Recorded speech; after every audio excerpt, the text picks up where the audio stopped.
ইনশাআল্লাহ আগামী বাজেটের পরে কিশোরগঞ্জ প্রকল্প নামে একটি প্রকল্প আমি করতেছি।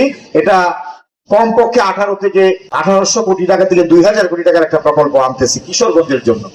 এটা সমস্ত কিশোরগঞ্জের 13টা থানার রাস্তাঘাট, ব্রিজ, কালভার্ট আমরা উন্নয়ন করবো, আল্লাহ যদি বাঁচিয়ে রাখে।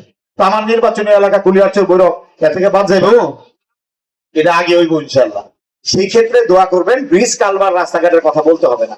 শিক্ষা প্রতিষ্ঠান আমি সবগুলো চিনি, এগুলো আমি তালিকা করতেছি। প্রাইমারি শিক্ষা সহ গরিব মানুষের যেগুলো ফ্যামিলি কার্ড লাগবে, আপনাদের ইয়ে লাগবে, আগামী 4 বছরের মধ্যে, আগামী 5 বছর যেটা আমাদের সময় আছে, আল্লাহ যদি রহমত করে, প্রত্যেকটা কৃষক যারা আছেন প্রত্যেকে একটা করে কৃষি কার্ড পাবেন। সবচেয়ে বড় হলো আমি আপনাদের সন্তান, আমি আপনাদের খাদেম, আমি এমপি মন্ত্রী, এটা বড় কথা না। এখানে আসছি আপনাদের সন্তান হিসেবে, আমার জন্য দোয়া করবেন। যে দায়িত্ব, যে গুরু দায়িত্ব আমাকে দিয়েছেন, সেটা যেন আমি সততার সহিত আমি পালন করতে পারি। মাননীয় প্রধানমন্ত্রীর জন্য আমি দোয়া চাই, জনাব তারেক রহমান সাহেব। উনি আপনাদেরকে আমাকে নমিনেশন দিয়ে পাঠিয়েছে, আপনারা আমাকে ভোট দিয়ে পাঠিয়েছেন। উনি আপনাদেরকে সম্মান হিসেবে আমাকে প্রতিমন্ত্রী করেছে। ওনার জন্য দোয়া করবেন। রাত দিন পরিশ্রম করতেছেন দেশের জন্য, মানুষের জন্য। আর গ্রামের মানুষের কল্যাণে আমরা যে কথাগুলো বলেছিলাম নির্বাচনের পূর্বে, প্রান্তিক মানুষের জন্য কৃষক কার্ড, আমরা বলেছিলাম ফ্যামিলি কার্ড, ওলামায়ে কেরামদের ভাতা, বিভিন্ন পর্যায়ে ধর্মীয় অন্যান্য ব্যক্তিদের ভাতা, খাল কাটা সহ নানাবিধ কর্মসূচি। আর রাস্তাঘাট, ব্রিজ, কালভার্ট যেগুলোর কথা আপনারা বলেন, আমাকে লিস্ট দিয়েছেন, আমিও জানি, আপনারাও দিতেছেন। 4 বছরের মধ্যে, 4.5 বছরের মধ্যে এই কৃষি কার্ডের আওতায় প্রতি সময় আপনি একটা টাকা পাবেন, যে টাকাটা আপনি বীজ, সার, কীটনাশকে কাজে লাগাতে পারবেন। প্রত্যেকটা ফ্যামিলি, মহিলার নামে এই কার্ডটা হবে, একজন ফ্যামিলি কার্ড পাবেন। প্রতি মাসে 2500 টাকা করে আসবে, আপনি সংসারের খরচে এই টাকাটা ব্যয় করতে পারবেন। ইতিমধ্যেই সারা বাংলাদেশে প্রায় 37-38 হাজার ফ্যামিলি কার্ড দেওয়া হয়েছে।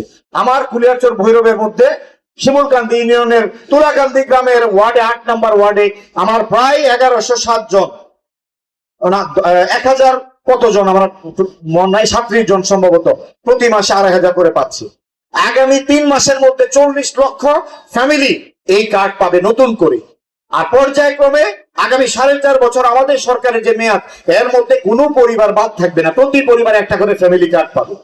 পুরুষ লোক পাবে না, ফ্যামিলি কার্ড পাবে আমাদের নারীদের নামে হবে। আমরা নারীদেরকে স্বাবলম্বী করতে চাই। প্রত্যেকটা কৃষক কৃষি কার্ড পাবে। প্রত্যেকটা কুলিয়ারচর ভৈরবের খাল খনন হবে, আবার পানির প্রবাহ তৈরি হবে, যাতে বিদ্যুতের উপর চাপ না পড়ে, বিদ্যুতে শুধু সেলো মেশিন চালায় আসে না, কৃষি কাজ না করতে হয়। আল্লাহর দেওয়া পানি থেকেও যাতে আমরা সেচের কাজ করতে পারি, কৃষকের কাজ করতে পারি, তাতে আমাদের সেচের খরচ কম পড়বে। আমরা বলেছিলাম কৃষি ঋণ মওকুফ করব, বলেছিলাম না? 10,000 টাকা করে কৃষি ঋণ মওকুফ হবে, আমরা ওয়াদা করেছিলাম। সেই কৃষি ঋণ মওকুফের জন্য ইতিমধ্যেই তালিকা হয়ে কুলিয়ারচর থেকে, ভৈরব থেকে, সারা বাংলাদেশ থেকে চলে গেছে 1550 কোটি টাকা। প্রায় 12.5 লক্ষ কৃষক এই কৃষি ঋণ মওকুফ পাবেন।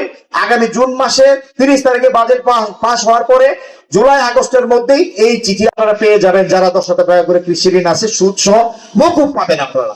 দেখুন, খালেদা জিয়া 2000 আগে সরকারের সময় 5000 করে কৃষি ঋণ মওকুফ করেছিল। তারই সুযোগ্য সন্তান তারেক রহমান সাহেব, মাননীয় প্রধানমন্ত্রী, এই সুবিধাটুকু আমাদের কৃষকদের জন্য দিচ্ছে।